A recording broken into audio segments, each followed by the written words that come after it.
Hey everyone, I'm sorry for the awkward lighting, and I think I'm officially gonna say that I'm participating in Vlogmas. It's December 1st, it's 9 o'clock at night, so I'm already starting a little late, but hopefully I can film this and get it uploaded before midnight, and then it counts. But this might end up fizzling out after just a few videos, like it has in the past couple of years, but I hope not.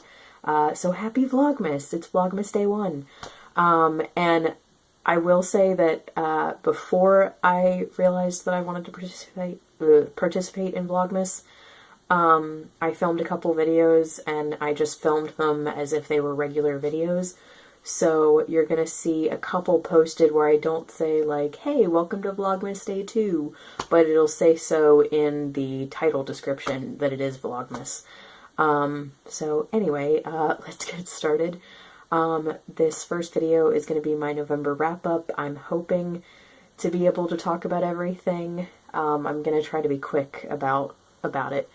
So, first, we have Winnie the Pooh by A.A. Milne, and I read this because I've been wanting to read it for a while, but also because, what was I going to say? Oh, earlier this month, Goodbye Christopher Robin came out, and I wanted to go see that with my grandmother, and it is about, how A.A. Milne was inspired to write Winnie the Pooh, for his son, and kind of the impact that writing the Pooh stories had on his family, and specifically his son, Christopher Robin / Billy Moon, because that's what his nickname was at home. And it's very good, but it's incredibly sad. Like, if that film is at all historically accurate, then I feel so bad for Christopher Robin Milne as a child, because, I mean, not as a child, but like growing up, because he says, there's this line that he says at the end of the film, when he's like 20 maybe, where he says, my childhood was amazing, it was growing up that was hard, because essentially he was bullied very significantly at school because of being like the inspiration for this character in the Pooh books. So yeah, that was just, it was really hard to watch, but it was a very, very good film, and the acting was amazing. It has Domhnall Gleeson, Margot Robbie, and Kelly MacDonald, and the kid who plays Christopher Robin, I don't know his name, but that actor was amazing.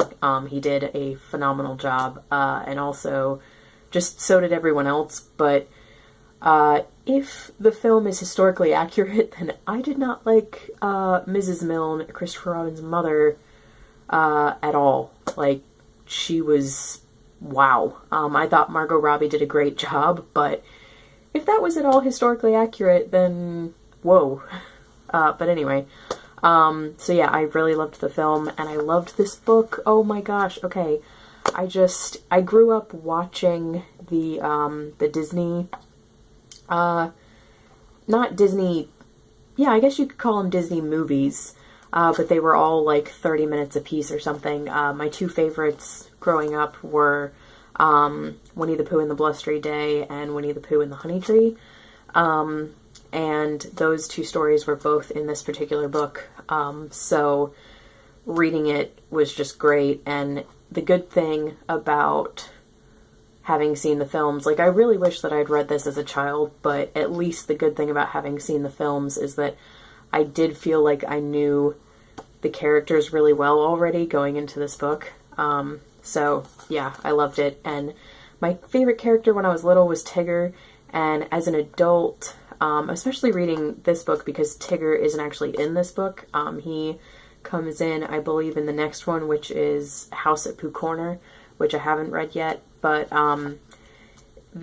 reading this made me realize that I also just really love all of them, but especially in addition to Tigger, I love Piglet and Pooh a lot. Like, maybe those three are tied now. But yeah, this was great. 5 out of 5 stars. And I'm sorry that I talked more about the movie than the book.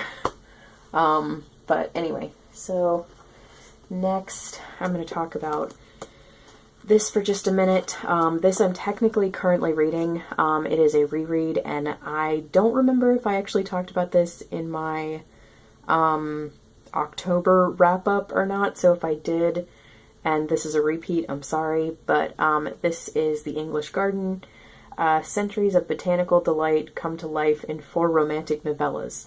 And the authors are Gail Gamer Martin, Diane Mills, Jill Stengel, and Catherine Yabarbo? Or not Catherine, Kathleen Yabarbo, I think. Anyway, this is a series of 4 Christian romances that are all set in England at different times, and the common factor is they all have like significant scenes in an English garden at some point. And I got this when I was like 12 or 13. I think I borrowed a copy from one of my best friends at the time and then loved it so much that I bought my own copy. Or like she might have given this to me, but I don't think she did because she didn't write in it. But anyway, the 2 stories that I reread in this, either this month or the end of October, and if it was the end of October, again, apologies for the repeat, but they were, the first one, which is A Woman of Valor, and that's the one, this one's set in Norfolk County in 1631, and then, the next one is The Apple of His Eye, which is set in Victorian England in the 1850s. And these 2 are my 2 favorites of the 4, so I was excited to reread those first. And then the next ones that I will either be getting to this month or early January are Flower Amidst the Ashes, which is set during World War II, and Robin's Garden, which is the only one where it doesn't tell you what time period it is. All you know is it's post-World War II sometime. But yeah, anyway, I really, really love these. The writing is kind of cheesy, but pretty good, and the stories are just incredibly romantic, and they just fill my heart with joy. So, yeah, love it. And then next I'll talk about some Shakespeare. Where the other one? Aha. This is Henry IV, Part 1, Othello, and Comedy of Errors. Only one of these was actually for ShakeTube. I read Henry IV, Part 1 because I wanted to read this and Henry IV, Part 2 before getting to Henry V, which was for ShakeTube, but I didn't manage to get to the other 2. But I think it's because this was my, like, 4th try on this book, and, or on this play, and I loved it, but I had to give it, like, a 3, because politically it was just too confusing to me, which is so weird, because I feel like a Shakespeare play has never confused me this much. But I've also only read one of the other histories, which was Richard II. But that wasn't nearly as confusing as this one, and I don't know if it's because the story is so intricate that it takes 2 parts for Shakespeare to tell the story, or what. But I ended up loving the characters, and of course the writing, so that's why I gave it a 3, but I docked it 2 stars because of how confused I was. But what I'm hoping is that when I watch the Hollow Crown adaptation of this, which I own, maybe it'll clear some things up seeing it. And I think I'm going to go ahead and watch Hollow Crown Henry IV Part 2 before reading that Shakespeare play, and hopefully then it'll be a lot less confusing. But yeah, I enjoyed this one.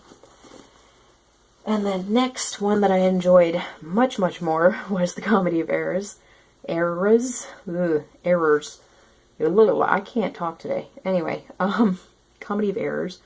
And this, the only way I can explain this is it's 2 sets of identical twins that end up getting switched and paired with each other, and living in entirely different cities, and then one set of the twins that's actually one of each set instead of...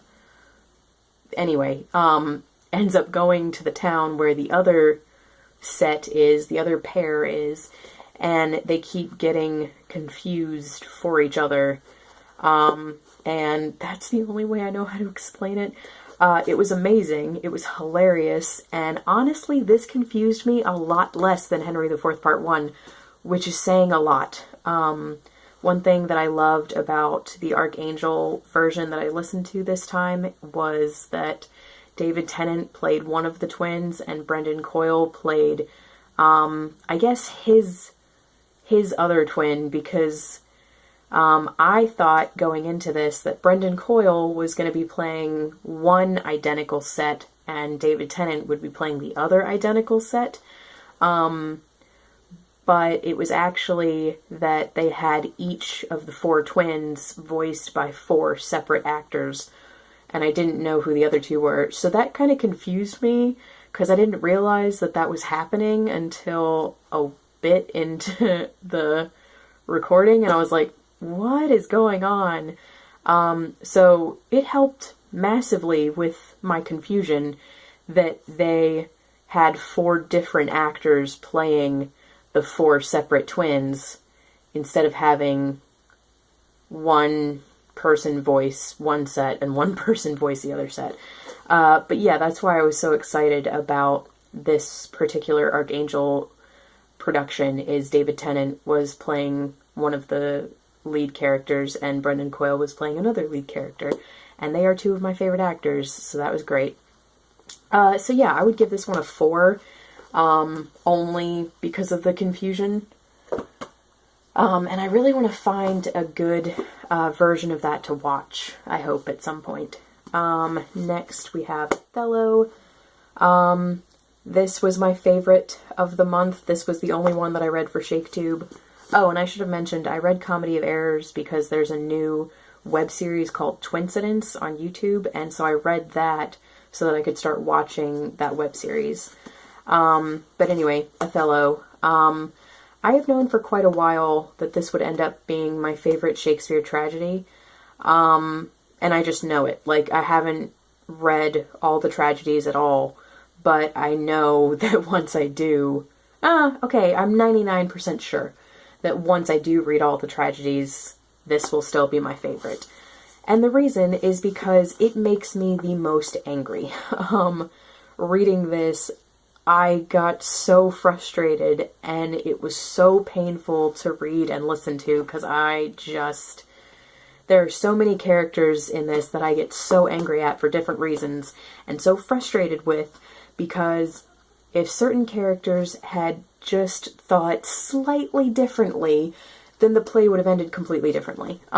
So, yeah, I love it because of how angry it makes me. But the writing is beautiful, and I love, I love it. I can't explain it. I love it. It infuriates me. I find it interesting and fascinating as well. It just, oh my gosh. And I'm trying to find, like, every adaptation of this that I can. I've already seen the Lawrence Fishburne one. Didn't really like it much, so I'm hoping that I'll find another version that I like a lot. So, yes, that was Othello. Next is, okay, another thing, sorry, one more thing I wanted to say about this is I really wish that I could have taken a Shakespeare class in college, because I didn't, because the professor was, I didn't like her. Anyway, so I really wish that I could have, because I would have done a comparison paper with this and Much Ado About Nothing because of the similar relationship situations. But anyway, yeah, that's all I wanted to say about Othello. I'll quit talking about it. Next, okay, actually, it's coming up on 15 minutes, so I think I'm going to talk about the last couple in a different video. But that's my November wrap-up part 1 and Vlogmas day 1, and I will talk about part 2 on a different day. But thank you so much for watching. Let me know what you think of any of the books I've talked about so far, and I will talk to you guys later. Bye.